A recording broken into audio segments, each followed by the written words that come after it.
नमस्कार मेरे प्यारे विद्यार्थी, मैं आर के झा आप सभी का स्वागत करता हूं आपके अपने यूट्यूब चैनल छात्र आश्रम पे।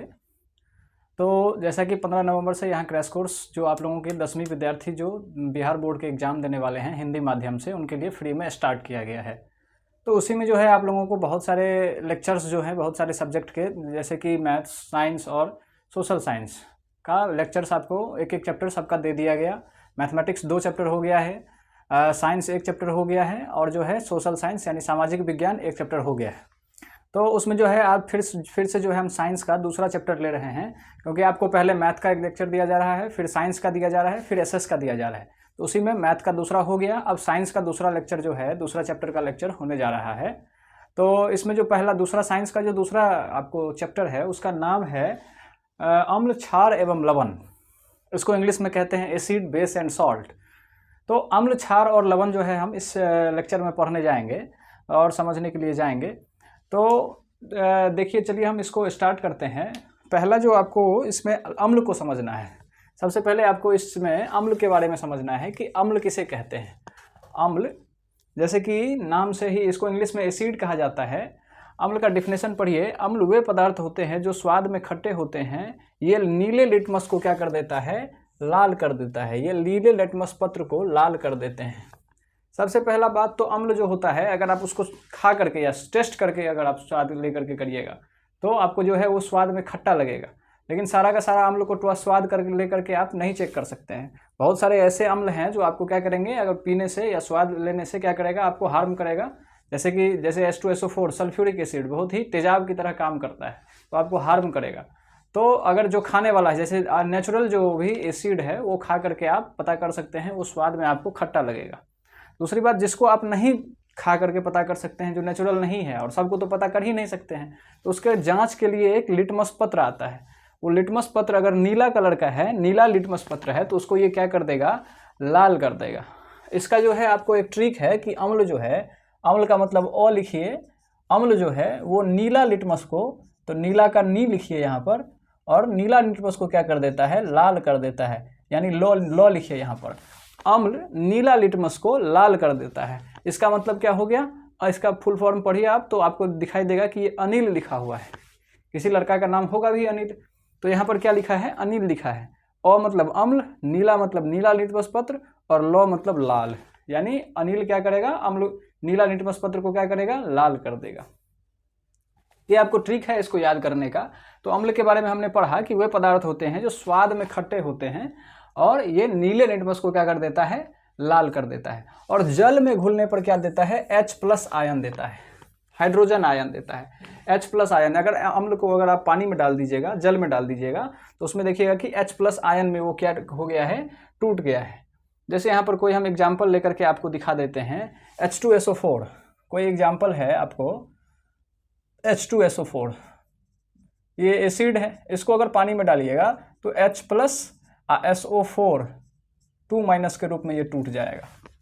ये देखिए H+ आयन के रूप में SO4 2-। तो जो है ये जो है एसिड पानी में जाने पर H+ आयन आपको देता है। इस तरह से जो है H+ आयन आपको क्या करता है? प्रदान करता है। तो अब देखिए, स्रोत के आधार पर अम्ल के प्रकार कितने होते हैं। स्रोत यानी जहाँ से अम्ल हम प्राप्त करते हैं, जहाँ से अम्ल प्राप्त करते हैं उसे स्रोत कहते हैं। तो स्रोत के आधार पर अम्ल जो है वो 2 तरीके का होता है। पहला प्राकृतिक अम्ल और दूसरा सिंथेटिक अम्ल। सिंथेटिक अम्ल का मतलब जो जिसे हम बनाते हैं, जैसे इंसान बनाता है खुद से, उसे सिंथेटिक अम्ल कहते हैं। और पहला प्राकृतिक अम्ल जो प्रकृति से हमें मिलता है उसे प्राकृतिक अम्ल कहते हैं। जैसे इसका डेफिनेशन है कि वे अम्ल जिन्हें प्राकृतिक स्रोत से, जैसे पौधे एवं जीव जंतुओं से प्राप्त किया जाता है, उसे क्या कहते हैं? हम तो प्राकृतिक अम्ल कहते हैं। बहुत सारे प्राकृतिक अम्ल हैं जिसे हम क्या करते हैं? यूज करते हैं। जैसे पहला देखिए अम्ल, यहाँ पे प्राकृतिक स्रोत दिया हुआ है। पहला अम्ल है फॉर्मिक अम्ल। पहला अम्ल जो आपको दिया गया है वो फॉर्मिक अम्ल दिया गया है। फॉर्मिक अम्ल जो चींटी के डंक में होता है, अगर आपको चींटी कहीं पे काट लिया तो वो जो लहरते रहता है, एकदम सूजन हो जाता है, वो किसके कारण होता है? वो फॉर्मिक अम्ल के कारण होता है। उसमें एक एसिड जो है आपको रिलीज कर देता है, वो डाल देता है, जिसे फॉर्मिक अम्ल कहते हैं। तो ये अम्ल है और ये प्राकृतिक स्रोत है। ये पूछा जाता है आपको, आपके 10वीं क्लास में ही नहीं, आगे चल करके जब आप जनरल कंपटीशन या बहुत सारे एग्जाम दीजिएगा कंपटीशन वाला, तो उसमें ये सब चीज़ पूछा जाता है आपको, तो आपको आगे भी इस चीज़ का काम देगा। तो फॉर्मिक अम्ल जो है वो चींटी के डंक में होता है। इस तरह से साइट्रिक अम्ल, जितना भी सिट्रिक अम्ल है, जितना भी खट्टा फल है हमारे पास, जितने भी तरह के खट्टा फल है, सेब, क्या कहते हैं, नींबू है, संतरा है, इस तरह के जो खट्टे फल हैं उसमें सिट्रिक अम्ल पाया जाता है। जैसे यहाँ पर देखिए सिट्रिक अम्ल नींबू में, यहाँ पे संतरा में भी हम लिख सकते हैं, जितने भी खट्टे फल हैं। इसके बाद देखिए टार्टरिक अम्ल, ये टार्टरिक अम्ल जो है अंगूर में पाया जाता है। अंगूर जिस तरह का खट्टा होता है उसमें टार्टरिक अम्ल पाया जाता है। लैक्टिक अम्ल, लैक्टिक अम्ल जो है आपको दूध में पाया जाता है, दूध में भी एसिड होता है। तो दूध में किस तरह के अम्ल पाए जाते हैं? लैक्टिक अम्ल पाए जाते हैं। इस तरह से ये मैलिक अम्ल, मैलिक अम्ल सेब में पाया जाता है, आपको सेब में मैलिक एसिड पाया जाता है। इसके बाद ऑक्जेलिक अम्ल, ये टमाटर में पाया जाता है आपको ऑक्जेलिक अम्ल। इसके बाद एसिटिक अम्ल, एसिटिक अम्ल शिमला में, सिरका में पाया जाता है, सिरका में एसिटिक अम्ल, ये सबसे कमज़ोर अम्ल होता है एसिटिक अम्ल, ये सिरका में आपको क्या होता है? पाया जाता है। तो इस तरह से जो है आप प्राकृतिक अम्ल को प्राप्त करने के स्रोत क्या क्या हैं, प्राकृतिक अम्ल कौन कौन से हैं, उसके स्रोत क्या क्या हैं, इस चीज़ को आप देख चुके हैं। अब देखते हैं दूसरा कि सिंथेटिक अम्ल जिसे इंसान बनाता है वो क्या है। तो वे अम्ल जो विभिन्न खनिजों द्वारा प्रयोगशाला में बनाया जाता है, प्रयोगशाला मतलब जिसमें इंसान खड़ा होकर के अम्ल बनाता है या काम करता है, उसको प्रयोगशाला कहते हैं। जहाँ पर रसायन से, केमिकल्स से काम किया जाता है उसको प्रयोगशाला कहते हैं। तो खनिज द्वारा प्रयोगशाला में तैयार करते हैं उसे सिंथेटिक अम्ल कहा जाता है। जैसे सल्फ्यूरिक एसिड H2SO4, ये जो है सल्फ्यूरिक एसिड, ये सिंथेटिक अम्ल है। HNO3, ये नाइट्रिक एसिड, ये भी क्या है? एक सिंथेटिक एसिड है। तो इस तरह से जो है आप सिंथेटिक यानी मानव द्वारा बनाए गए अम्ल को सिंथेटिक अम्ल कहते हैं। अगर उदाहरण के बारे में पूछे तो आप सल्फ्यूरिक अम्ल और नाइट्रिक अम्ल का फॉर्मूला सहित आप लिख सकते हैं। तो जो इसका फॉर्मूला आप याद रख लीजिएगा कि नाइट्रिक अम्ल को HNO3 से डिनोट करते हैं और सल्फ्यूरिक अम्ल को H2SO4 से दिखाते हैं। इस तरह से आप इसको याद रख सकते हैं। तो ये तो हो गया स्रोत के आधार पर दो तरह के अम्ल होते हैं, एक सिंथेटिक हो गया और एक नेचुरल हो गया। अब जो है दूसरा कि प्रबलता के आधार पर, प्रबलता के आधार पर अम्ल कितने तरह के होते हैं। प्रबलता मतलब पावर, कितना काम करेगा, कितना स्ट्रांग है वो, उसके आधार पर जो है प्रबलता के आधार पर अम्ल दो तरह के होते हैं। एक प्रबल अम्ल, सबसे मजबूत अम्ल, और दूसरा होता है आपको दुर्बल अम्ल। दुर्बल अम्ल का मतलब कमजोर अम्ल जिसे कह सकते हैं, दुर्बल अम्ल यानी कमजोर अम्ल। तो देखिए यहाँ पर प्रबल अम्ल वे अम्ल जो विलयन में अधिक H+ आयन, हाइड्रोजन आयन उत्पन्न करते हैं।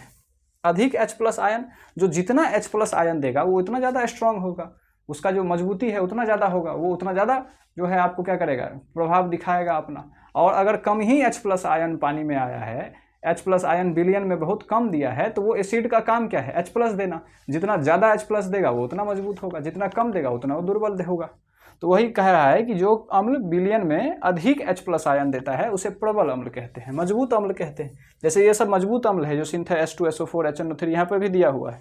HCl जो है मजबूत अम्ल के उदाहरण है, उदाहरण में H2SO4, HNO3, इसी तीनों को आप मिला करके क्या बनाते हैं? अम्लराज बनाते हैं, जिसको इंग्लिश में एक्वारेजिया कहा जाता है। तो इस तरह से जो है आप क्या कर सकते हैं? अम्लराज बना सकते हैं। अगला है आपको दुर्बल अम्ल। दुर्बल अम्ल देखिए वे अम्ल जो किसी विलयन में कम H+ आयन देते हैं, जो कम मात्रा में H+ आयन रिलीज करेगा वो दुर्बल अम्ल कहलाएगा। जैसे कि यहाँ पर देखिए एसिटिक एसिड, ये अभी हम तो आपको बताए थे एसिटिक एसिड के बारे में, सिरका में प्राप्त होता है, ये एक प्राकृतिक अम्ल है और वो भी दुर्बल अम्ल के अंदर में आता है, यानी कमजोर अम्ल होता है एसिटिक एसिड। जैसे कोरोना के टाइम में आप देखे होंगे कि एसिटिक एसिड ला करके लोग सब्जी उब्जी धोता था। अम्ल से क्या होता है? एसिड से क्या होता है? तो जितने भी बैक्टीरिया होते हैं वो मर जाते हैं। तो कोरोना के वायरस के टाइम में जो है लोग क्या करते थे, यही एसिटिक एसिड बोतल में बंद करके मिलता है, ला करके, और जो सब्जी लाते थे, वो फल लाते थे, उसको धोते थे कि उससे क्या होगा, जो भी बैक्टीरिया होगा वो मर जाएगा। तो एक दुर्बल अम्ल होता है और प्राकृतिक होता है, जिसके कारण हानि भी नहीं है, तो लोग सब्जी धो करके उससे खाता है। इसके बाद देखिए HCOOH, इसे फॉर्मिक अम्ल कहते हैं। अभी देखे हैं ये भी एक नेचुरल अम्ल है, प्राकृतिक अम्ल है, जो चींटी के डंक में पाया जाता है। तो ये भी फॉर्मिक अम्ल है, प्राकृतिक अम्ल है। तो इसीलिए आप देखते होंगे कि चींटी उटी किसी को काट लेता है तो क्या करते हैं लोग, एसिड है तो उस पर बेस रगड़ते हैं, चूना उना लगा देते हैं, या जो भी चूना जो होता है बेसिक नेचर का होता है, यानी क्षारीय नेचर का होता है, तो लगा देने पर चींटी का डंक का पावर जो है, फॉर्मिक अम्ल का जो पावर है वो क्या हो जाता है, कम हो जाता है। इसके बाद तो ये तो हो गया आपको अम्ल। अम्ल किसे कहते हैं? अम्ल लिटमस को क्या करता है? अनिल याद रखिएगा, अनिल से अम्ल नीला लिटमस को लाल कर देता है। इसके बाद जो है कितने तरह के होते हैं स्रोत के आधार पर, तो प्राकृतिक और सिंथेटिक। सिंथेटिक ये तो हो गया स्रोत के आधार पर, और प्रबलता के आधार पर कितने तरह के होते हैं, तो प्रबल और दुर्बल, यानी कमजोर, मजबूत और कमजोर। तो ये दो तरह के हुए, उसके उदाहरण हुए। इस तरह से आप याद रख सकते हैं। दूसरा अब आपको क्षार के बारे में समझना है, क्योंकि आपका टॉपिक ही है, आपका चैप्टर का नाम है अम्ल, क्षार एवं लवण। तो अम्ल के बारे में तो हम समझ लिए, यहाँ पर क्षार के बारे में थोड़ा सा यहाँ पर समझते हैं। तो क्षार वे पदार्थ होते हैं जो स्वाद में कड़वे होते हैं। जो भी जितना भी प्राकृतिक क्षार है जिसको आप टेस्ट करिएगा तो आपको स्वाद में कड़वा लगेगा। स्वाद में क्या लगेगा? कड़वा लगेगा। जैसे कि आप सबसे कॉमन एग्जांपल है, जैसे कि टूथपेस्ट, ब्रश जो करते हैं उसमें जो पेस्ट लगा के करते हैं, अगर वो आपको थोड़ा सा पेट के अंदर में चल जाएगा या जुबान पे रहेगा तो एकदम कड़वा लगता है। क्या होता है? तीखा लगता है। तो वो क्या होता है? बेसिक नेचर का क्षार होता है, वो क्षार होता है। तो उसका स्वाद जो है आपको कड़वा लगेगा, खट्टा नहीं लगेगा। बेस का जो है स्वाद कड़वा लगता है। इसके बाद स्पर्श करने पर साबुन जैसा लगते हैं। साबुन जैसा मतलब झाग देगा आपको, जैसे कि ब्रश में पेस्ट लगा के करते हैं तो झाग देता है कि नहीं देता है? तो साबुन जैसे होता है वो झाग देने का काम करता है। और ये इसका उल्टा करता है। जैसे आप अनिल याद रखे हैं, अम्ल जो है नीला लिटमस को लाल कर देता है, उसी तरह से उसका उल्टा याद रखिए। ये क्या करेगा? आपको लाल लिटमस को नीला कर देगा। अम्ल क्या करता था? नीला को लाल कर देता था, और नील। और ये क्या कर देगा? उसका उल्टा याद रखिए, वो ये लाल को नीला कर देगा, तो उसका उल्टा होता है। या इसका एक और एग्जाम्पल है, इसका उदाहरण आप याद रख सकते हैं बेलन से। इसका उदाहरण आप बेलन से याद रख सकते हैं। बेलन का मतलब बेस होता है, बेस यानी क्षार। और लौ से क्या हो गया? लाल को नीला कर देगा। बेलन मतलब बेस मतलब क्षार, क्षार क्या करेगा? लौ मतलब लाल लिटमस को नो मतलब नीला कर देगा। तो इससे भी आप याद रख सकते हैं। या नहीं तो अनिल का उल्टा, अनिल क्या करता है? नीला को लाल करता है, तो ये लाल को नीला कर देगा, क्योंकि क्षार जो होता है वो अम्ल का उल्टा बिहेवियर करता है, उल्टा गुण दिखाता है। तथा जल में घुलने पर ये क्या देता है? OH- आयन देता है। OH- आयन देने का मतलब कोई भी बेस है, अगर जैसे कोई बेस है NaOH, ये बेस है, इसका नाम है सोडियम हाइड्रोक्साइड। अगर ये पानी में जाएगा और टूटेगा तो आपको ये Na+ और OH- आयन देगा। OH- आयन देने का मतलब है कि ये बेस है। अगर ये H+ आयन देता तो ये अम्ल होता। अगर ये OH- आयन दे रहा है तो ये क्या है? बेस है, यानी क्षार है, क्षार इसको कहेंगे। तो जो भी रसायन यानी जो भी केमिकल जो है पानी में जाने पर OH- आयन देगा उसे क्या कहेंगे हम लोग? क्षार कहेंगे। जैसे उदाहरण के लिए NaOH सोडियम हाइड्रोक्साइड, अभी आप बताइए दिए हमको आपको। KOH पोटेशियम हाइड्रोक्साइड, ये भी क्या है? क्षार है। ये भी क्या करता है? टूटने पर K+ और OH- आयन देता है। K+ OH- आयन देता है। इस तरह से कैल्शियम हाइड्रोक्साइड, जिसको चूना बोलते हैं हम लोग हिंदी में, तो ये भी क्या होता है? क्षारीय नेचर का होता है। इसलिए अगर चींटी उटी काटेगा तो वो लगाने से क्या हो जाएगा? उसका पावर कम हो जाता है। इसके बाद देखिए ये भी क्या होते हैं? दो तरह के होते हैं प्रबलता के आधार पर। एक होता है प्रबल क्षार यानी मजबूत क्षार, एक होता है दुर्बल क्षार जो कमजोर क्षार होता है।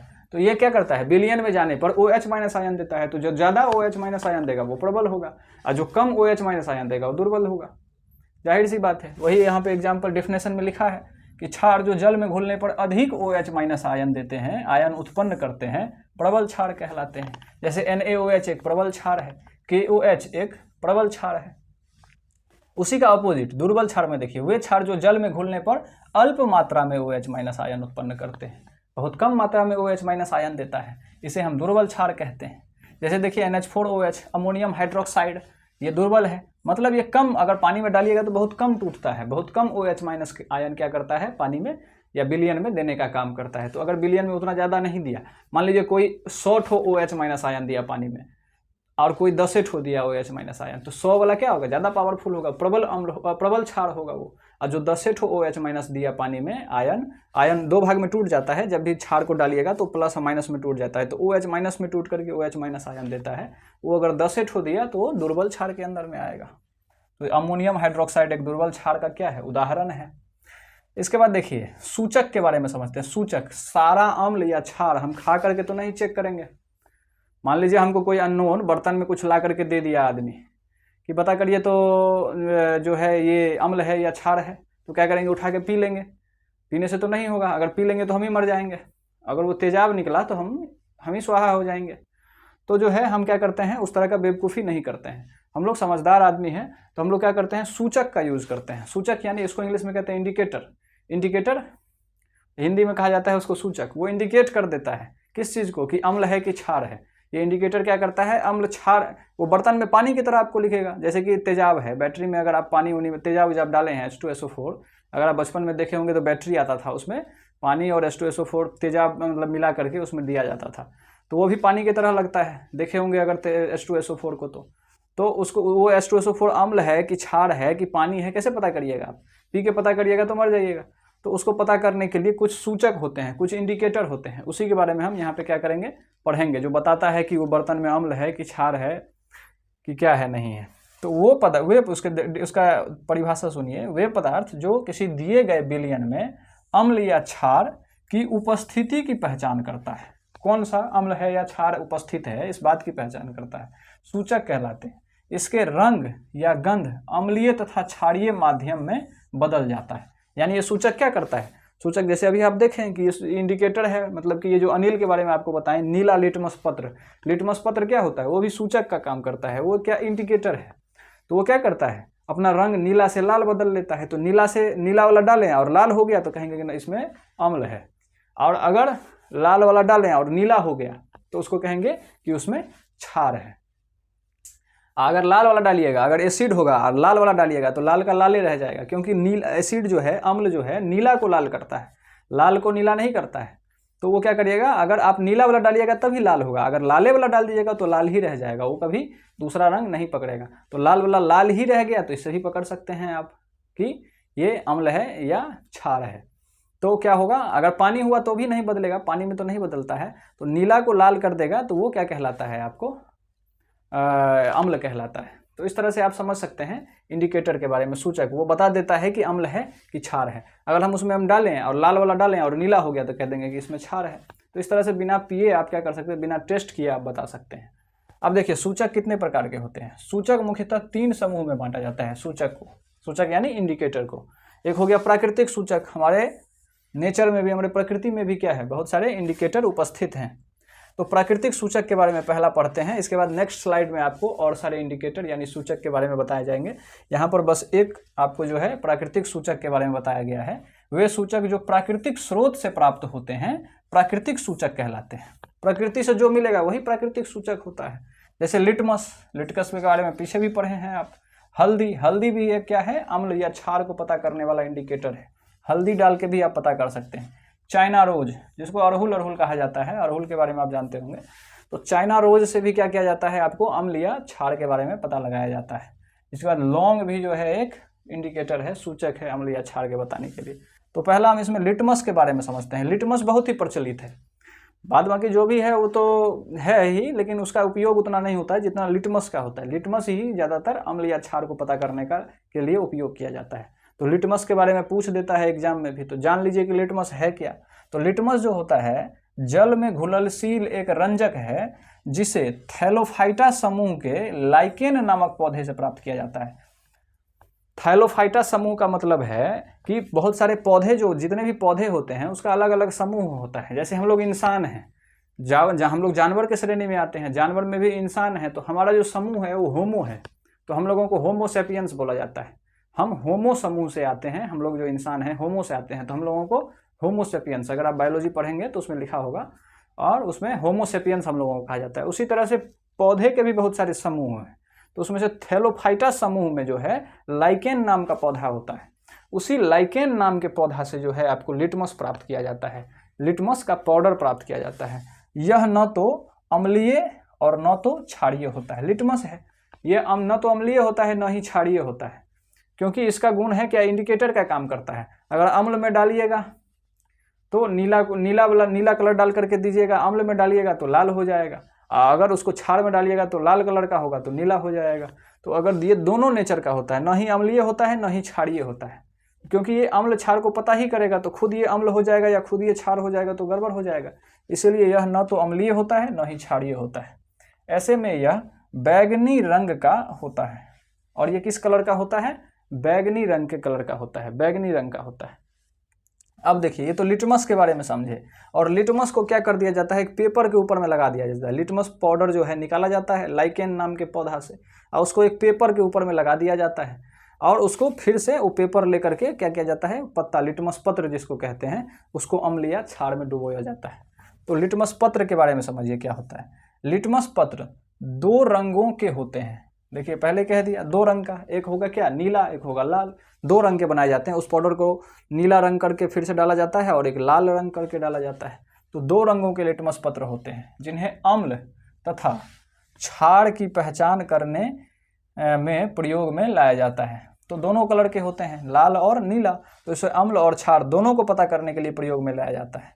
अम्ल क्या करता है, तो नीले लिटमस पत्र को लाल कर देता है। अभी पीछे ही पढ़े हैं, अम्ल जो है नीला लिटमस पत्र उसमें डालिएगा तो क्या कर देगा, लाल कर देगा। और जबकि क्षार लाल लिटमस पत्र को क्या कर देता है, नीला कर देता है। तो 2 रंग के आपके पास हैं।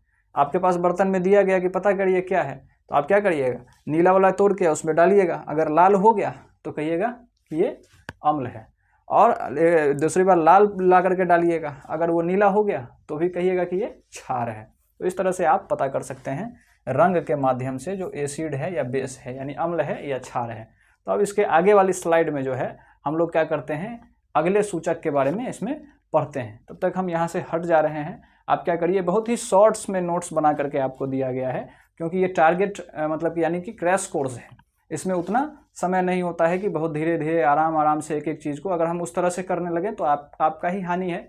ज़्यादा वीडियो लेक्चर बड़ा हो जाएगा और कम ही कंटेंट, आपको कम ही बातें बताई जा सकती है, क्योंकि तो इसीलिए हमने इसको इतना शॉर्ट करके लिख दिया है। आप स्क्रीनशॉट ले करके रखिए और रख करके इसको लिखिए अपने से। जब तक नहीं लिखिएगा तब तक ये आपको याद नहीं होगा। बहुत ही सिंपल प्रश्न इसी तरह से आने वाले हैं, तो इसको स्क्रीनशॉट लीजिए और उसके बाद बगल में इसको लिखिए।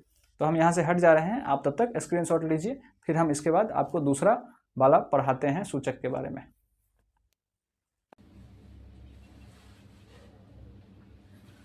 तो चलिए यहाँ पर हम जो है अगले स्लाइड में देखते हैं। अम्ल, क्षार एवं लवण के एक चैप्टर में आपको जो है हमने आपको सूचक इससे पहले वाली स्लाइड में बताया था, तो उसमें एक सूचक लिटमस पत्र के बारे में आपको बताया था। अब जो दूसरा सूचक है हमारा वो है गंधीय सूचक। गंधीय सूचक का मतलब है कि जो गंध पैदा करता है। गंधीय सूचक का मतलब ये हुआ कि जो गंध पैदा करता है। जैसे यहाँ पे देखिए, वे पदार्थ जिनके गंध अम्लीय तथा क्षारीय माध्यम में बदल जाती है गंधीय सूचक कहलाती है। अम्लीय तथा क्षारीय माध्यम में बदल जाने का मतलब है कि अम्ल में जाने पर वो अलग तरह का सेंट देता है, अलग तरह का गंध देता है, और क्षार में जाने पर अलग तरह का गंध देता है। उस तरह के सूचक को गंधीय सूचक कहते हैं। जैसे हमारा पहला है प्याज, गंधीय सूचक के अंदर में आता है। लौंग, वेनिला पाउडर के बारे में आप जानते होंगे। तो ये सब जो है गंधीय सूचक के अंदर में आता है। इसके बाद जो है तीसरा हमारे पास सूचक है, तीसरा सूचक है कृत्रिम सूचक या संश्लेषित सूचक। पहला तो हमारा प्राकृतिक था, लिटमस जो था हमने उसे पौधे से निकाला था। ये भी हमारा गंधीय सूचक प्राकृतिक ही है। प्याज, लौंग ये सब तो प्रकृति से ही मिलता है। लेकिन तीसरा जो है हमारा वो संश्लेषित सूचक है, यानी संश्लेषित या कृत्रिम सूचक है। वे सूचक जिन्हें रासायनिक पदार्थों द्वारा प्रयोगशाला में बनाया जाता है उसी को संश्लेषित कहते हैं। जो प्रयोगशाला में बनाया जाए उसी को हम क्या कहते हैं, संश्लेषित सूचक कहते हैं। उदाहरण के लिए देखिए, मिथाइल ऑरेंज ये भी एक संश्लेषित सूचक है। फिनोप्थेलीन ये एक दूसरा संश्लेषित सूचक है, मतलब सिंथेटिक इंडिकेटर है। ये लोगों ने इसे बनाया है, इसे प्रयोगशाला में बनाया गया है।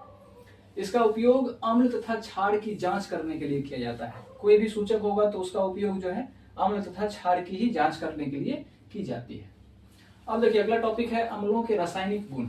अम्लों के रासायनिक गुण के बारे में पहला है कि अम्ल जो है रसायन के साथ कौन कौन सा रिएक्शन दिखाता है, कौन कौन से अभिक्रिया करते हैं, किस तरह की अभिक्रिया को दिखाते हैं। तो उसी के बारे में है कि धातु के साथ अभिक्रिया। अम्ल को अगर धातु के साथ अभिक्रिया करवा दें तो अम्ल क्या देगा, कैसे अभिक्रिया करेगा, इस बात के बारे में आप जानिए कि अम्ल धातु के साथ अभिक्रिया करके लवण देता है। लवण को कल समझाए थे हम, सॉल्ट जिसे कहते हैं, और हाइड्रोजन देता है। लवण और क्या देता है, हाइड्रोजन देता है, हाइड्रोजन गैस देता है। तो ये याद रखिएगा कि कभी भी अम्ल धातु के साथ रिएक्ट करके आपसे पूछा जाएगा कि अम्ल जो है एसिड को अगर मेटल के साथ रिएक्ट करवाएं, यानी धातु को अगर अम्ल के साथ रिएक्शन करवाएं तो क्या मिलता है, तो आप डायरेक्ट कहिएगा कि हाइड्रोजन गैस मिलता है और लवण मिलता है। आप डायरेक्ट इसको याद रखिए कि हाइड्रोजन गैस मिलता है और लवण मिलता है। अगर पूछा जाए आपसे एग्जामिनेशन में पूछा जाएगा, 2 मार्क्स में शॉर्ट्स में पूछा जा सकता है कि धातु का अगर अम्ल के साथ रिएक्शन करवाएं, अभिक्रिया करवाएं तो क्या मिलेगा, तो लवण मिलेगा और हाइड्रोजन मिलेगा। वही लिखा हुआ है कि अम्ल प्लस धातु क्या मिलेगा, लवण और हाइड्रोजन मिलेगा। यहाँ पर वही बात यहाँ पर लिखा हुआ है। उदाहरण के लिए यहाँ पर देखिए, जैसे ये अम्ल है HCl, हाइड्रोक्लोरिक एसिड जिसे कहते हैं, हमने यहाँ नीचे लिख दिया है। अगर नहीं पता है तो आप यहाँ से देख सकते हैं। दूसरा है सोडियम, Na को सोडियम कहते हैं, वो भी यहाँ लिखा हुआ है। तो हाइड्रोक्लोरिक एसिड यानी HCl अम्ल को जब हम सोडियम धातु, सोडियम क्या है, एक धातु है, यह एक धातु है, तो इस धातु के साथ रिएक्शन करवाते हैं तो क्या मिलता है हमें NaCl। NaCl एक सॉल्ट है, लवण है, जिसे नमक कहते हैं। हमारा साधारण नमक जो होता है वो NaCl होता है, लवण होता है ये, NaCl मिलता है और हाइड्रोजन गैस मिलता है। तो देखिए यहाँ एसिड का धातु के साथ रिएक्शन हुआ, अम्ल का धातु के साथ, तो लवण और हाइड्रोजन गैस मिला, तो ये आपका रिएक्शन हो गया। ये आपका पहला एग्जाम्पल हुआ। इसके बाद देखिए H2SO4, यह एक दूसरा अम्ल है, सल्फ्यूरिक अम्ल जिसे कहते हैं। यह जिंक धातु के साथ रिएक्शन जब करता है तो ZnSO4 जिंक सल्फेट बनाता है। ये भी एक अम्ल नमक है, मतलब सॉल्ट है, इसको सॉल्ट कहते हैं हम लोग, जिसे इसे हम यूज नहीं करते हैं, खाने में इसका यूज नहीं होता है, लेकिन ये भी एक लवण है। इसमें जो है इसको अगर तोड़ते हैं तो Zn+SO4 2 माइनस में ये रहता है, Zn+SO4 माइनस के रूप में रहता है और हाइड्रोजन गैस मिलता है। तो यहाँ पर भी देखिए अम्ल का जब धातु के साथ, जिंक धातु के साथ रिएक्शन हुआ तो क्या मिला, जिंक सल्फेट लवण मिला और हाइड्रोजन गैस मिला। तो कभी भी धातु के साथ अगर अम्ल का रिएक्शन होगा तो जिंक सल्फेट और हाइड्रोजन गैस मिलेगा आपको। इसके बाद जो है दूसरा रिएक्शन है कि धातु बाइकार्बोनेट के साथ अभिक्रिया करने पर क्या होता है। अगर धातु बाइकार्बोनेट है, मेटल बाइकार्बोनेट जिसको कहते हैं, धातु बाइकार्बोनेट के फॉर्म में है, तो अम्ल के साथ रिएक्शन करके क्या बनाएगा, तो धातु बाइकार्बोनेट अम्ल के साथ रिएक्शन करके, अभिक्रिया करके क्या बनाता है, तो लवण बनाता है। यहाँ पर भी देखे थे लवण बनाता है, जल बनाता है और कार्बन डाइऑक्साइड गैस बनाता है। यहाँ लवण और हाइड्रोजन गैस बनाता था, यहाँ लवण, जल और कार्बन डाइऑक्साइड तीनों बनाता है। जैसे यहाँ पर देखिए, यहाँ पे लिखा है अम्ल प्लस धातु बाइकार्बोनेट, धातु बाइकार्बोनेट मिल करके लवण देगा, जल देगा और CO2 देगा। इस तरह से यहाँ पर लिखा हुआ है। इसके बाद देखिए उदाहरण के रूप में HCl, ये भी एक क्या है, अम्ल है, और इसका धातु बाइकार्बोनेट कैसे है, ये देखिए सोडियम एक धातु है, HCO3 बाइकार्बोनेट है, तो इसको कह सकते हैं सोडियम बाइकार्बोनेट। यानी ये धातु बाइकार्बोनेट हुआ कि नहीं हुआ, सोडियम एक धातु है और HCO3 बाइकार्बोनेट है, तो धातु बाइकार्बोनेट यानी इसका ओरिजिनल नाम है सोडियम बाइकार्बोनेट। तो जब अम्ल HCl सोडियम बाइकार्बोनेट के साथ रिएक्शन करता है तो NaCl, देखिए लवण बना, यहाँ पर NaCl बना, वाटर जल बना और कार्बन डाइऑक्साइड गैस बना। तो आप इसको फिर से ध्यान रखिएगा कि अगर धातु बाइकार्बोनेट के साथ अम्ल रिएक्शन करेगा तो लवण देगा, जल देगा और कार्बन डाइऑक्साइड गैस देगा। इसे याद रखिए जुबान पर, क्योंकि क्वेश्चंस डायरेक्ट आते हैं। यहाँ ही नहीं, 11th में भी आप जब केमिस्ट्री पढ़ने जाइएगा तो ये सब अगर जितना आपको याद है, जितना रटा हुआ है, उतना आप आगे आपको फायदा आने वाला है। आगे देखिए CaCO3, ये क्या है, कैल्शियम कार्बोनेट, ये भी मेटल का कार्बोनेट है, धातु कार्बोनेट है, कैल्शियम कार्बोनेट है, तो धातु कार्बोनेट हुआ और प्लस HCl यानी हाइड्रोक्लोरिक एसिड, ये अम्ल हुआ। ये दोनों रिएक्शन करके क्या देता है, CaCl2, ये एक कैल्शियम क्लोराइड जिसे बोल सकते हैं, ये भी एक लवण है, carbon dioxide gas plus H2O दे रहा है। तो इस तरह से जो है आप रिएक्शन धातु के साथ, धातु बाइकार्बोनेट के साथ अम्ल का देख लिए। तीसरा है धातु ऑक्साइड, धातु के ऑक्साइड के साथ रिएक्शन। धातु के साथ देखिए, धातु बाइकार्बोनेट के साथ देखिए, आप धातु का ऑक्साइड के साथ देखेंगे, यानी धातु ऑक्सीजन के साथ रिएक्शन करेगा तो उसी को धातु ऑक्साइड कहते हैं। अभी हम देखते हैं का अम्ल के साथ रिएक्शन। तो सभी धातु ऑक्साइड क्षारीय प्रवृत्ति के होते हैं। सभी धातु जो ऑक्साइड होते हैं वो क्षारीय होते हैं। क्षारीय अभी पढ़े हैं क्षार के बारे में और अम्ल के बारे में। तो सभी धातु ऑक्साइड जो होते हैं वो क्षारीय प्रवृत्ति के होते हैं, मतलब बेस वाला गुण होता है इसमें, क्षार वाला, यानी ये विलयन में OH माइनस आयन देता है। इसलिए जब अम्ल के साथ अभिक्रिया करता है तो लवण एवं जल बनाता है। अभी हम आगे पढ़ेंगे उदासीनीकरण अभिक्रिया, तो उसमें पढ़ेंगे कि क्षार जब अम्ल के साथ रिएक्शन करता है, अम्ल क्षार आपस में जब रिएक्शन करते हैं तो लवण और जल बनाते हैं। तो यहाँ पर इस रिएक्शन में भी देखिए कि धातु का ऑक्साइड बता दिया आपको क्या, कि क्षारीय प्रवृत्ति का होता है, क्षारीय प्रकृति का होता है, और उसका अम्ल के साथ करवाएंगे, यानी क्षार का अम्ल के साथ करवाएंगे तो आपको लवण एवं जल प्राप्त होगा। उसी बात को यहाँ पर लिख दिए हैं कि धातु ऑक्साइड प्लस अम्ल जब आपस में रिएक्शन करता है। इसको भी अगर आप ध्यान रखिएगा तो आपको लैंग्वेज याद रखने की जरूरत नहीं है, बस आप इतना याद रखिए कि धातु ऑक्साइड जब अम्ल के साथ रिएक्शन करता है, ये क्षारीय प्रवृत्ति का है, ये अम्ल है, तो लवण और जल हमें मिलेगा, लवण और जल प्राप्त होगा। उदाहरण के लिए देखिए यहाँ पे कॉपर ऑक्साइड, कॉपर एक धातु है, कॉपर जैसे तांबा बोलते हैं हम लोग, और ऑक्साइड, कॉपर ऑक्साइड एक धातु का ऑक्साइड हुआ, ये धातु ऑक्साइड हुआ और ये अम्ल हुआ। ये दोनों जब रिएक्शन किया तो देखिए CuCl2 कॉपर क्लोराइड लवण बनाया और H2O यानी यहाँ पे जल बनाया। तो धातु का ऑक्साइड अम्ल के साथ अभिक्रिया करके लवण और जल बना रहा है। यहाँ पे आप देख रहे हैं कि कॉपर ऑक्साइड धातु ऑक्साइड प्लस अम्ल ये दोनों मिलकर के लवण और जल को बना रहा है। तो ये आपको 3 रिएक्शन दिया हुआ है, धातु का, धातु बाइकार्बोनेट का और धातु ऑक्साइड का अम्ल के साथ, जिसे आपने अभी समझने का काम किया। अब देखिए उदासीनीकरण अभिक्रिया, इसी में उदासीनीकरण अभिक्रिया होता है। जैसे हम कहते हैं कि जब भी अम्ल क्षार के साथ रिएक्शन करेगा तो हमेशा लवण और जल बनाएगा, जिसको न्यूट्रलाइजेशन रिएक्शन, इंग्लिश में इसको कहते हैं न्यूट्रलाइजेशन रिएक्शन। जब भी आपके पेट में एसिडिटी होता है, यानी एसिड बनता है, अम्ल बनता है, तो आप क्या करते हैं, इनो मंगा के पीते हैं। वो इनो क्या है, आपने कभी सोचा है? इनो जो होता है वो क्षारीय नेचर का होता है, क्षार वाला नेचर होता है उसका। तो आपके पेट में जब एसिडिटी होती है, गैस बनता है, अम्ल का मात्रा ज्यादा होता है, तो हम इनो में, पानी में इनो डाल करके तुरंत पी लेते हैं। वो क्षार क्या करता है, हमारे पेट में जाता है, अब पेट के अम्ल के साथ रिएक्शन करता है, अभिक्रिया करता है और उदासीन कर देता है, उदासीनीकरण अभिक्रिया हो जाता है, यानी पेट हमारा एकदम न्यूट्रल हो जाता है। जो दिक्कत था, जो एसिडिटी थी, वो खत्म हो जाता है। क्या बन जाता है, तो लवण और जल पेट में बन करके तैयार हो जाता है और हमारी समस्या दूर हो जाती है। तो उसी को कहते हैं न्यूट्रलाइजेशन रिएक्शन, उदासीनीकरण अभिक्रिया। उसी बात को समझेंगे, इसका हमारे जीवन में भी बहुत सारा उपयोग है उदासीनीकरण अभिक्रिया का।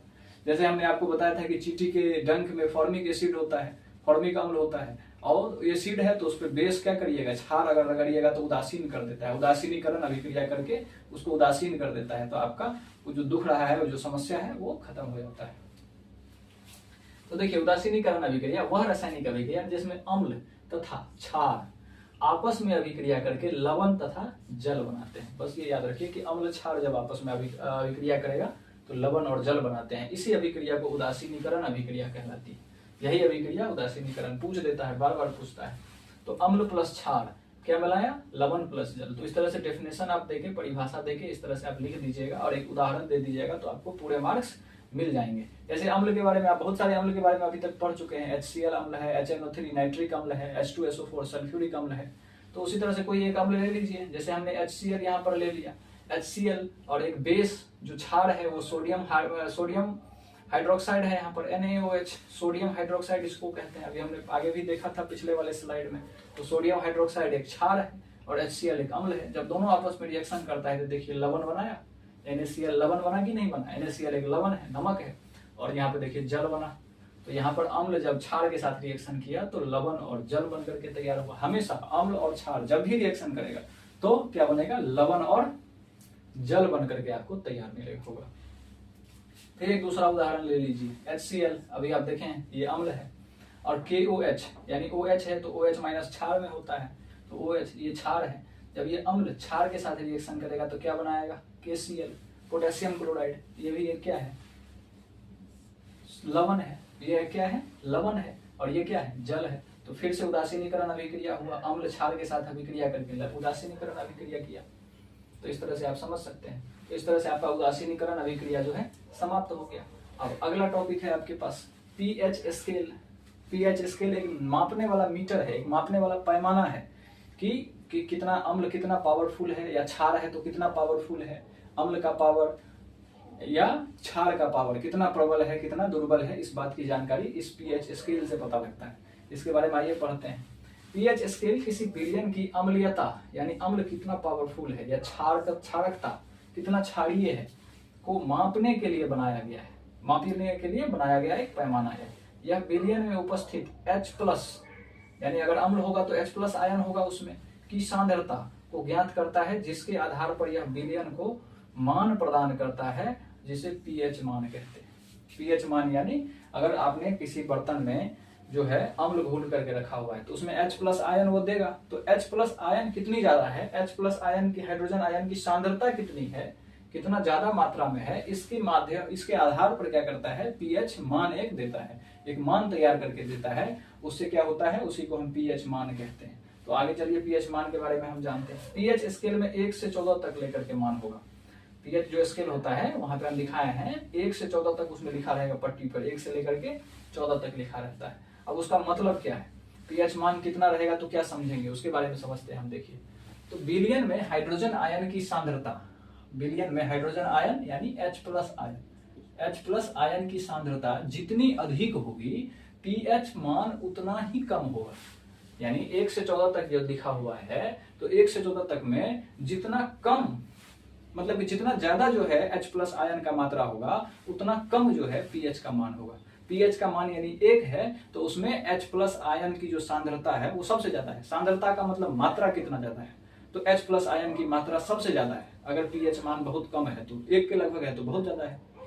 2 है तो pH मान बढ़ा तो H प्लस आयन की सांद्रता घट गई, मात्रा घट गई। जैसे जैसे pH मान बढ़ता जाएगा H प्लस आयन यानी H प्लस की सांद्रता घटती जाएगी।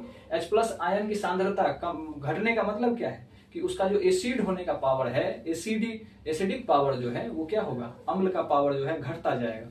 अम्ल का पावर कब होता है, जितना ज्यादा H प्लस होता है उतना ज्यादा अम्ल का पावर होता है। अगर H प्लस घटता जाएगा तो अम्ल का भी पावर घटता जाएगा। तो pH मान जैसे जैसे बढ़ता जाता है, 1 से 2, 2 से 3, 3 से 4 होता जाता है, तो H प्लस की मात्रा घटती जाती है। तो अम्ल की भी जो है पावर जो है, अम्ल की जो अम्लीयता है वो क्या होती जाती है, घटते जाती है। तो उसी बात को ध्यान रखिएगा कि जितना ज्यादा pH अम्ल का पावर उतना कम, जितना कम pH का वैल्यू अम्ल का पावर उतना ज्यादा। उल्टा रिलेशन है, pH का मान कम तो अम्ल का पावर ज्यादा। इस बात को आप ध्यान रखिएगा। तो वही बात देखा गया है कि सांद्रता जितनी अधिक होती है pH का मान उतना कम होता है। यदि pH स्केल में विलयन का मान 7 से कम है, यानी 7 पर फिक्स कर दिया है, जैसे जैसे बढ़ते जाइएगा इधर अम्ल सबसे ज्यादा है, जैसे 1 2 3 4 5 6 7 तक जाइएगा तो अम्लीयता एकदम खत्म हो जाती है, अब क्षारीयता शुरू हो जाती है। 7 पर जाकर के जो भी कोई भी चीज है, कोई भी सॉल्यूशन है, कोई भी विलयन है, न्यूट्रल होता है, वो न्यूट्रल होता है। तो अगर 7 से कम मान है तो उसे कहेंगे कि वो अम्ल है। 7 से कम मान है तो उसको कहेंगे क्या कि अम्ल है। अगर pH मान 6 है तो वो भी अम्ल है। क्या है, वो अम्ल ही है, भले ही उसका पावर जो है कम है। 5 है तो अम्ल ही है, उससे पावर थोड़ा बढ़ा, 5-6 वाले से थोड़ा मजबूत अम्ल हुआ वो। उस तरह से बढ़ते जाएगा, इधर घटते जाएगा, 5 से 4 3 2 1 जैसे ही हुआ तो अम्ल का पावर बढ़ गया, एकदम पावरफुल अम्ल हो गया। अब उसे छूने मात्र से ही क्या करेगा, आपको खतरा पैदा करेगा। तो यदि pH स्केल में विलयन का मान 7 से कम है तो वो क्या होगा, अम्ल होगा। और यदि pH स्केल में विलयन का मान 7 से अधिक है तो वो क्या होगा, क्षार होगा। 7 के उधर क्या हो जाता है, H प्लस आयन का मात्रा घट जाता है, 7 के बाद खत्म हो जाता है, लगभग घटने लगता है। OH माइनस आयन की मात्रा क्या होने लगती है, बढ़ने लगती है। OH माइनस आयन की मात्रा जब तक बढ़ने लगेगी तो उसमें क्षारीयता आने लगा। जब तक H प्लस आयन की मात्रा ज्यादा थी तो अम्लीयता थी उसमें। 7 के बाद जो है OH माइनस आयन की मात्रा क्या होने लगी, बढ़ने लगी, तो क्षारीयता बढ़ने लगा। तो 7 से 8 होगा तो क्षार मजबूत होगा। क्षार जैसे जैसे वैल्यू बढ़ेगा, 7 से 8, 8 से 9, 9 से 10, 10 से 11, 12 ऐसे होते जाएगा तो क्षार का पावर बढ़ते जाएगा। यहाँ पर देखिए, यदि pH स्केल में किसी विलयन का मान 7 है तो वह विलयन उदासीन कहलाएगा। जैसे हमारा पानी हमारा उदासीन है, ना ही अम्ल है ना ही वो क्षार है, वो क्या है, उदासीन है। तो उदासीन विलयन है हमारा। तो यहाँ पर देखिए, यहाँ पर ये टेबल बना दिया गया है। इस टेबल में देखिए यहाँ 7 है, यहाँ क्या होगा, यहाँ 1 होगा और यहाँ पे क्या होगा, 14 होगा। तो 7 से पीछे इधर देखिए अम्लीय प्रकृति बढ़ती जा रही है, यानी H प्लस का मान इधर देखिए बढ़ता जा रहा है, इधर जगह ज्यादा होता जा रहा है। और इधर देखिए OH माइनस का मान क्या होते जा रहा है, बढ़ता जा रहा है। तो इधर क्या होते जा रही है, क्षारीय प्रकृति बढ़ती जा रही है। तो इस टेबल को देखिएगा, जितना 7 से ज्यादा मान होगा क्षार का पावर उतना ज्यादा होगा। 7 से जितना मान इधर कम होगा अम्ल का पावर उतना ज्यादा होगा। 7 पर उदासीन हो जाएगा। यहाँ पर देखिए H प्लस आयन का जो मात्रा है बढ़ता जाता है, किधर की तरफ, इधर की तरफ। और OH माइनस आयन की मात्रा बढ़ती जाती है, किधर की तरफ, इधर की तरफ। तो OH माइनस आयन अगर 14 है किसी भी अम्ल का, किसी भी लिक्विड का, किसी भी आपको जो विलयन दिया हुआ है उसका pH मान 14 है तो इसका मतलब समझिएगा प्रबल क्षार है, वो सबसे मजबूत क्षार है। और किसी का मान 1 है तो समझिएगा कि प्रबल वो अम्ल है। तो इस बात को समझिएगा। आप देखिए दैनिक जीवन में pH का क्या महत्व है, pH मान। H का मतलब है, H से यहाँ H प्लस आयन का ही मतलब है, power of H plus ion, इसको pH कहते हैं हम लोग। H का मतलब H प्लस आयन से ही है। तो इस pH का दैनिक जीवन में क्या महत्व है, बहुत सारा महत्व है। अगर pH दे दिया 2 तो डर के मारे भाग जाएंगे, नहीं छुएंगे उसको। अगर दे दिया 1 तो और नहीं छुएंगे उसको, समझेंगे बहुत खतरनाक अम्ल है। तो बहुत महत्व है उसका। कैसे महत्व है, देखिए हमारे शरीर में होने वाले जैव रासायनिक क्रियाएं, जितने भी जैविक क्रियाएं हमारे शरीर में, तो जैविक क्रियाएं ही होती है, खाना वाना पचता है हमारा तो जैविक क्रियाएं हैं, जैसे पाचन, उत्सर्जन, ये सब को संपन्न होने के लिए pH मान 7 से लेकर 7.8 तक होना चाहिए। यानी हमारे पेट का, हमारे शरीर का अगर pH मान 7 या 7.8 तक है तो क्या करेगा, हमारा बॉडी फंक्शन करेगा, काम करेगा। उससे ज्यादा हुआ तो एसिडिटी बढ़ जाएगी, उससे कम हुआ तो बेसिसिटी बढ़ जाएगी, यानी क्षारीयता बढ़ जाएगी। तो एसिडिटी बढ़ जाए। 7 से लेकर 7.8 तक है तो हमारा शरीर ठीक है। इसीलिए पेशाब जब हम करते हैं तो पेशाब का जो अम्ल अम्ल पीएच मान होता है 7.4, वो क्षारीय प्रवृत्ति का थोड़ा सा जो है एसिडिक प्रवृत्ति का जो होता है थोड़ा सा होता है। पेशाब का जो वैल्यू होता है वो एसिडिक होता है थोड़ा सा। तो 7 से 7.8 तक है तो वो जो हमारा बॉडी है वो क्या है, प्रॉपर फंक्शन करता है, सही से काम करता है। इस तरह से देखिए मुंह का पीएच मान 5.5 से कम होने पर दंत क्षय होता है। मुंह क्या होता है 5.5 तक होगा तो ठीक है। अगर 5.5 से पीएच मान घटा तो यानी अम्लीयता बढ़ी। अगर 5.5 से पीएच मान कम होने लगता है मुंह का तो अम्लीयता क्या होने लगती है, बढ़ने लगती है। अम्लीयता बढ़ेगा तो हमारा दांत टूटने लगेगा, दंत क्षय होने लगेगा। 5.5 तक हमारा मुंह ठीक रहेगा, दांत एकदम ठीक रहेगा। 5.5 तक, इससे कम में टूटने लगेगा। अब कहिएगा सर मुंह में अम्ल आता कहाँ से है, तो जब आप सोते हैं, खाना खा करके सोते हैं, आप ब्रश नहीं करते हैं तो दांत में तो खाना फंसा हुआ है आपका, उस खाना को खाने के लिए बैक्टीरिया आता है और वो बैक्टीरिया क्या करता है, वहीं पर पेशाब करता है। वो जो पेशाब करता है, लेट्रिन करता है, जो भी उसका उत्सर्जन वाला काम है वही खाता है, वही लेट्रिन करता है। लेट्रिन थोड़े जाता है अपना टॉयलेट रूम जाता है थोड़ी, जहाँ पे है वहीं पर लेट्रिन कर देता है या पेशाब कर देता है। उसका जो बैक्टीरिया का लेट्रिन पेशाब होता है वो अम्लीय नेचर का होता है। तो वो अम्लीय नेचर का होने के कारण मुंह में जो बैक्टीरिया सारा रात घूमता है और वो जो अपना पेशाब उसाब किया है उसके कारण हमारे मुंह में अम्लीयता आ जाती है। तो वो 5.5 तक है तो ठीक है। अगर ज्यादा बैक्टीरिया पेशाब कर दिया या ज्यादा लेट्रिन कर दिया तो आपके मुंह में अम्लीयता बढ़ जाएगी और आपका दांत टूटने लगेगा। इसीलिए आप भोरे भोरे उठते हैं और पेस्ट जो होता है वो बेसिक नेचर का क्षारीय वाला होता है, वो पेस्ट लेते हैं, मुंह में घिसते हैं। मुंह में घिसने से क्या होता है, अम्ल है मुंह में, अब बाहर से आया क्षार तो मुंह में क्या कर देगा, उदासीनीकरण अभिक्रिया करवा देगा और मुंह एकदम फ्रेश कर देगा, आपका मुंह एकदम साफ कर देगा। तो वही काम होता है। तो अम्ल कहाँ से आता है मुंह में, आपको पता लग गया, वो जो खाना फंसता है और बैक्टीरिया आता है उसी के कारण। अगर ज्यादा बैक्टीरिया है, ज्यादा अगर अम्लीयता बढ़ गया, ज्यादा लेट्रिन पेशाब किया, 5.5 से कम हो गया तो दांत टूटने लगता है। इसलिए दांत में क्या कर देता है, दांत टूट गया, उसमें जो टूट गया तो बैक्टीरिया वहां जाके घर बना लेता है और धीरे धीरे छेद करने लगता है। वहां पर छेद करेगा तो आपको समस्या बढ़ने लगेगा। क्या करेगा, अगर अम्लीयता बढ़ा, अगर वो लेट्रिन किया, जितना ज्यादा लेट्रिन पेशाब किया तो वो क्या हो गया, अम्लीयता बढ़ गया। अम्लीयता बढ़ने से क्या हुआ, दांत टूटने लगता है, दंत क्षय होता है। दंत क्षय हुआ तो दांत जो टूटा जहां से, वहां पे वो घर बना लेता है और एकदम अंदर घर बनाने लगता है कि यहीं पर सारा परिवार, सारा मोहल्ला हम बसाएंगे। और वो छेद करने लगता है, करते करते पूरे दांत में छेद कर देता है और छेद करते ही आपका दांत दर्द शुरू हो जाता है। इसीलिए आप रात को जब खाना खाते हैं, खाने के बाद कुल्ला अच्छे से करिए। अगर आपके पास समय है तो ब्रश जरूर करिए, रात में ब्रश करिए, ज्यादा से ज्यादा फायदा होगा रात में ब्रश करने से। इसके बाद देखिए वर्षा के जल का मान, पीएच मान जो होता है 5.6 से कम होने पर उसे अम्लीय वर्षा कहते हैं। अगर पीएच मान वर्षा के जल में, पहला वर्षा के जल में अम्लीय मात्रा ज्यादा होता है, पढ़े होंगे आप, तो अगर 5.6 से ज्यादा हो गया, कम हो गया पीएच मान, तो उसको अम्लीय वर्षा कहते हैं। उसमें नहीं निकलना चाहिए, आपके स्किन में चर्म रोग हो जाएगा, स्किन जल जाएगा, सफेद सफेद निशान आ जाएगा, उस तरह का आ जाएगा। इसके बाद देखिए पौधों तथा फसलों में अच्छी तरह से वृद्धि करने के लिए एक विशिष्ट पीएच मान की आवश्यकता होती है। हमारा जो फसल उसल होता है वो भी पीएच मान पर निर्भर करता है। उसका भी पीएच मान अगर इधर उधर होगा तो वो काम करना बंद कर देगा, वो फसल ठीक से नहीं होगा। इसके बाद पीने के पानी का पीएच मान जो होता है 7 से लेकर 7.2 तक ये बर्दाश्त करेगा।